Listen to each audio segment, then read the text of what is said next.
జనసేన శాసనసభ్యులందరితో కూర్చొని మొత్తం అన్ని పర్యవేక్షించాం, చూసాం. లోపల చూస్తే అంటే ప్రాబ్లం ఏముందంటే కొత్త అది చాలా 454 కోట్లు పెట్టి కట్టారు. 69 ఎకరాల్లో 7 బ్లాకుల్లో 7 స్టార్టెడ్ విత్ 7 బ్లాక్స్.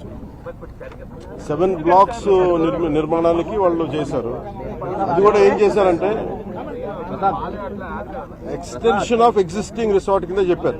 వాళ్ళు గవర్నమెంట్ జీవోలో ఏముందంటే existence redevelopment of existence resort. That's how they have raise the bill. దాంట్లో 2 బ్లాకులే పెట్టారు.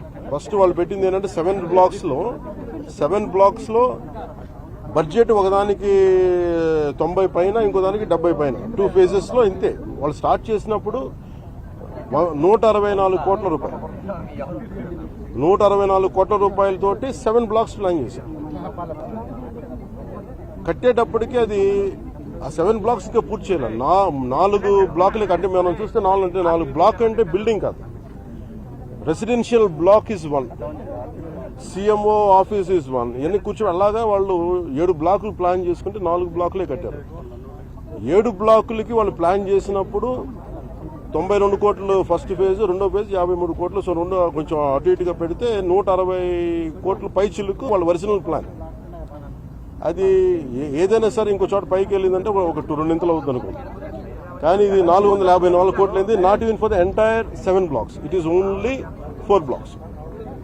4 బ్లాకులకే 454 కోట్లు అయింది. ఒరిజినల్ ప్లాన్ 92 కోట్లు ఫస్ట్ ఫేజ్, సెకండ్ ఫేజ్. దీనికి లోపలికి వెళ్ళి చూసి నేను వచ్చినప్పటి నుంచి కూడా మమ్మల్ని గత కాలం రానివ్వలేదు.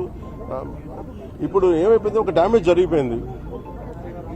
ఋషికొండ ఒకప్పుడు ఇక్కడ రిసార్ట్స్ ఉన్నప్పుడు టూరిజం మన శాఖకి ఆదాయం 7 కోట్లు ఉండే.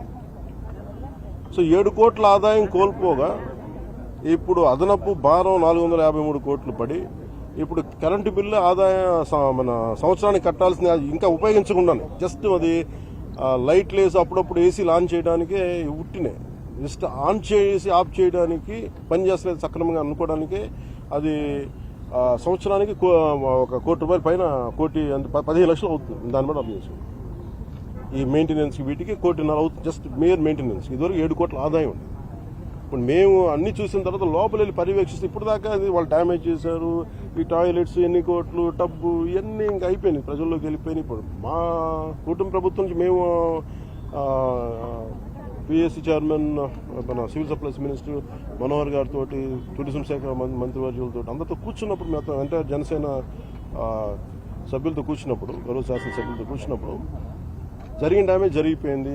తొలచాల్సిన కొండ తొలిచేశారు, పాడు చేశారు. ఓకే, వీటన్నిటినీ మించి ఇంక ఇప్పుడు మన ముందు ఏముందంటే దీన్ని how well we can utilise 400 ఏం చెప్పండి ఎలా పెట్టాలి. చాలాసార్లు అనేక మార్లు మేము కేబినెట్ మీటింగ్ చర్చించాం. ముఖ్యమంత్రి గారు కూడా దీని మీద ఎలా చేయాలనేది పాపం ఆయన అందరిని అడుగుతూ ఉన్నారు. సో మేము ఈ పర్యటన తాలూకు ముఖ్య ఉద్దేశం ఏంటంటే ఈ పర్యటన ద్వారా ఫస్ట్ మేము అసలు ఏం చేయాలనేది మాకు ఇది ఇండివిజువల్ కుటుంబ ప్రభుత్వం కాబట్టి జనసేన పార్టీ తరపు నుంచి వాట్ ఈజ్ అవర్ అనేది అంటే వాట్ ఈజ్ అవర్ వ్యూ అనడానికి మనం ఇక్కడి నుంచి మంగళగిరిలో కూర్చోనో లేదంటే ఇంకో ఊళ్ళో కూర్చొని చేయడం ప్రత్యక్షంగా ఒకసారి ఫీల్డ్ విజిట్ చేస్తూ వచ్చే పరిష్కారం వేరుంటుంది. సో లోపలికి వెళ్ళి కూర్చొని మేము చూస్తున్నప్పుడు పెచ్చులు ఊడిపోతూ ఉన్నాయి. ఆ సీఎంఓ ఆఫీస్ బ్లాక్లో ఆల్మోస్ట్ వాళ్ళు ఎవరో పేషీలో కూర్చునే ఆ పైకప్ పడిపోయింది, నీళ్లు లీక్ అవుతున్నాయి.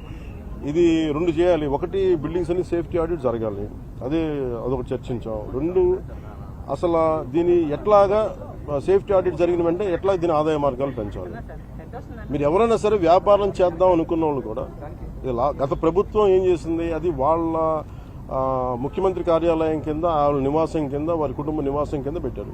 మనం ఆలోచిస్తుంది ఏంటంటే ఇది ఆదాయం, ఇది టూరిజం శాఖ ప్రాపర్టీ, ఇది should remain as Andhra Pradesh government ప్రాపర్టీగా ఉండాలని మా అందరి కోరిక. దట్స్ వాట్ ఒక కోర్ రెజల్యూషన్ తీసుకున్నాం. ఒక ప్రైవేట్ వ్యాపారం ఎవరైనా సరే 1 కోటి రూపాయలు పెట్టుబడి పెడితే కనీసం ₹1 ఆదాయం రావాలనుకుంటుంది. దీని మీద 453 కోట్ల రూపాయలు పెట్టుబడి పెట్టారు.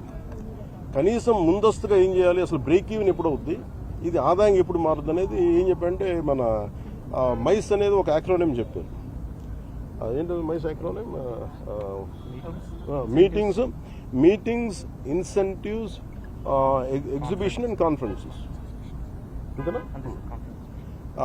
ఇది ఏంటంటే Dubai is a MICE destination అంటారు. అలాగే వైజాగ్ ఇది మన మీటింగ్స్కి కానీ లేదంటే ఏదైనా పెట్టుబడులు పెట్టడానికి ఇన్సెంటివ్స్ ఇవ్వడానికి కానీ లేదంటే కాన్ఫరెన్స్లు పెట్టుకోవడానికి బ్యూటిఫుల్ ప్లేస్, కాన్ఫరెన్స్లు పెట్టుకోవడానికి లేదంటే ఎగ్జిబిషన్స్ పెట్టుకోవడానికి వీటన్నిటికీ కూడా డెస్టినేషన్ మ్యారేజ్ వీటన్నిటికీ ఉంటుంది. దాంట్లో భాగంగానే దీన్ని మైస్ ఈవెంట్ టోటల్ పాలసీలు దీన్ని పెడితే బాగుంటుందని కోరిక. అలా కాకుండా మనం 453 కోట్లు పెట్టి దీన్ని ఒక ఎగ్జిబిషన్ లాగా అందరూ అంటే మేము ఇచ్చిన మేజర్ ప్రపోజల్ ఏంటంటే మేము తీసుకున్న మేజర్ రెజల్యూషన్ ఏంటంటే it is not about footfall. మన టికెట్లు పెట్టేస్తే ఎంత వస్తుంది రోజుకి, అది జనం వస్తుంటారు వెళ్తుంటారు గోల ఉంటుంది తప్ప ఈ 450 అంటే నేను ప్రభుత్వం should think like proper business man. నేను టూరిజం శాఖ కూడా అదే చెప్పాను. మీరు 453 కోట్లు ప్రజాధనం పెడితే 453 కోట్లు ఎప్పుడు బ్రేక్ ఇన్ అవుతే అది ఎప్పుడు ఆదాయం వస్తుంది. ప్రభుత్వం నుంచి తీయడం కాకుండా అందుకని దీన్ని డెస్టినేషన్ వెడ్డింగ్స్ లేదంటే అన్ని కలిపిన ఈవెంట్స్ చేయాలి. దీని మీద కూర్చోబెట్టి ఇమ్మీడియట్గా దీన్ని ఈ వింటర్ లోపు దీన్ని ఒక నిర్ణయం తీసుకున్నాను. ఎందుకంటే నాకు ఈ టెండర్స్ ఎలా చేస్తారో నాకు తెలియదు, నాకు అవగాహన లేదు కాబట్టి దాని మీద అందరం కూర్చొని చర్చించమని చెప్పాను. ఇది మేము గౌరవ ముఖ్యమంత్రి గారికి దీన్ని మా రెజల్యూషన్ తెలియజేస్తాం వారికి.